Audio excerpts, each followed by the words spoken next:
ఐశ్వర్యం ఉండగా, చింతామణి గృహం ఉండగా శ్మశానంలో ఎందుకుంటున్నారని అడిగింది. అడిగితే ఆయన చెప్పాడు, పార్వతి బతికున్న నాళ్ళు అన్ని చోట్లకి వెడతారు, ఏమీ తోచట్లేదు, శ్మశానానికి వెళ్ళొద్దామని ఎవరు రారు పార్వతి.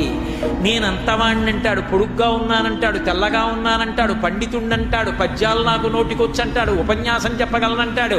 నాకు పాటలొచ్చంటాడు, నేను నాట్యం చేస్తానంటాడు, నేను అధికారినంటాడు, నా దగ్గర డబ్బు ఉందంటాడు. ఇన్ని ఉన్నాయనుకున్న వాడిలోంచి ఊపిరి బయటికి వెళ్ళిపోయిన తరువాత వాడిని తీసుకెళ్లి 4 కొత్త కర్రల మీద పడుకోబెట్టి చాప చుట్టి తాడు కట్టి పైన